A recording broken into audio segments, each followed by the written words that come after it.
अस्सलामुअलैकुम दोस्तों, भाइयों, क्या हाल चाल है जी। उम्मीद है आप सब खैर खैरियत से होंगे।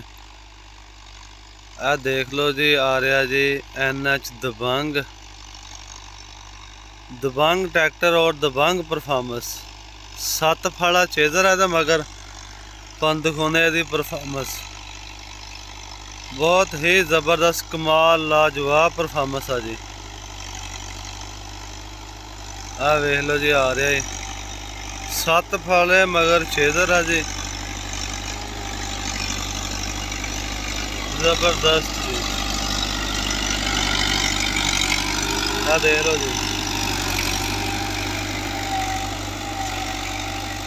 जबरदस्त कमाल परफॉर्मेंस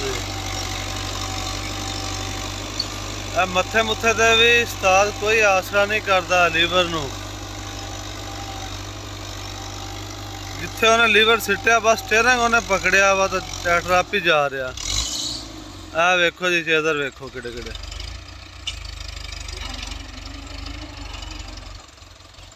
बलां कोड़ा जी। ते दो लागी जमीन है पहाड़ जानी गंदम का वाढा जी।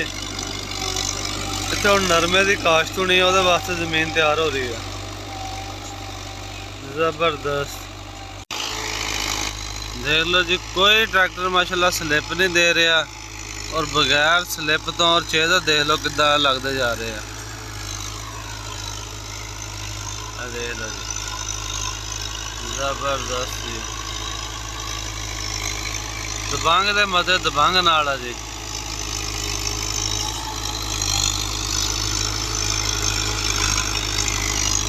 देखो जी, जबरदस्त।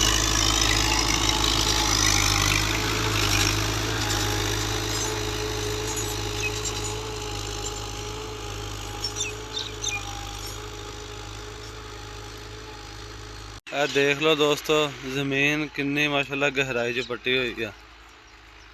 तो मज़ीद इस तरह की वीडियो देखने वास्ते दोस्तों साडे चैनल में सबसक्राइब करियो, वीडियो को लाइक करियो, दुआवां च याद रखियो। अल्लाह हाफिज़।